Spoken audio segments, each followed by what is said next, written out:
All right, welcome back into Dom Details Daily, your daily dose of everything sport, a little society, and a crap ton of foolishness.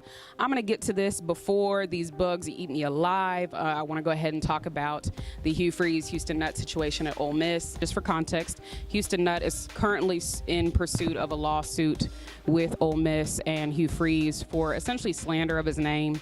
He's using that as a reason as to why he can't get another coaching position, which I'll get into later. But for right now, that's where we're at. Houston Nutt went ahead, did his own investigation with the lawyer, located Hugh Freeze's work phone records, and found the number for an escort service in Tampa Bay. I don't know how many calls are made to that service, but for the one that I do know of, it was a 1-minute call. I don't know about you, but I just feel like you can't do a lot of business talk for recruits or for personal use in 1 minute, which that's another point. They don't know if it was personal for recruit. I don't know. But that's a lot of business to be talking in 1 minute. I do know guys can make 1-minute conversations, but there's not much to it. The business had already been done. So I just have a hard time believing that. I also have a hard time believing that he was only fired for this reason.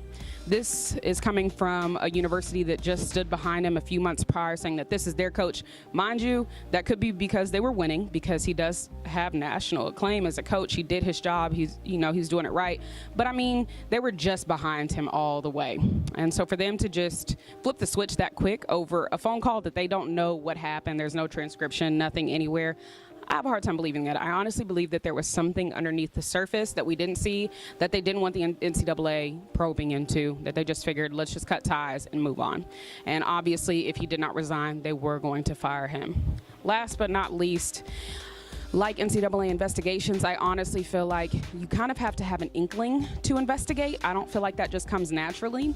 And I personally feel like Houston Nutt probably knew something about these phone records. And obviously, these are just my theories, but for you to kind of probe through and find this number from January, which isn't that long ago, and to my knowledge, probe through some years behind and not find another correspondence, I just personally feel like you knew something about this phone call, that you probably knew that it was going to lie there, or you just got extremely lucky, but I think you probably knew that there was something that was lying across the surface.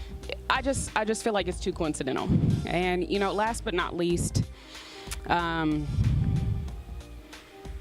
I personally believe that this is too convenient for you to have this correspondence on your work phone with public record. I just don't, it's too easy. Like, why would you put that on your work phone, So I just have a hard time believing that this was supposed to be something detrimental to his career, because I don't know of anybody who would use their work phone for detrimental purposes, things that could come back to bite them in the butt. So that's just my thought.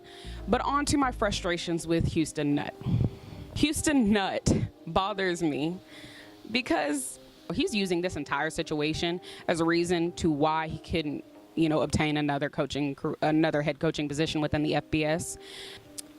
He's not taking his mediocre record into account, his last 2 seasons at Ole Miss. He's not taking his record into account and his happenings at the University of Arkansas into account as reasons as to why coaches probably, or schools probably, would not want to hire him. So I just feel like this situation is a little far-fetched just to be the only reason.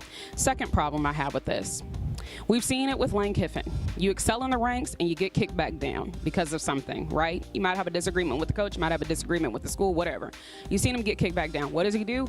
He goes on with his life, gets a, not lower end, but less competitive league head coaching position, and he does his job and he excels back into the ranks. And we've seen him do this a couple of times. I just feel like if you really wanted to coach, you'd probably just go out there and do it and, get some notoriety back, get some wins back under your belt, do something instead of complaining about it. So we are going to go ahead and look into the OJ situation. I just have a problem with that in general. A lot of people are wondering if he should be released or not. I mean, that's up to you. I think a lot of people are focusing on the murder trial instead of the current trial, which is for robbery. Do I think he's innocent from murder? No. But do I think he needs to be locked in prison for 33 years for a robbery charge, aggravated robbery? No. I mean, I don't really like the guy as much as the next person. I just don't think he needs to be locked up. I just don't think the sentence is worthy of the crime. This is Dom Details Daily. Way off, way out. I'll check y'all later.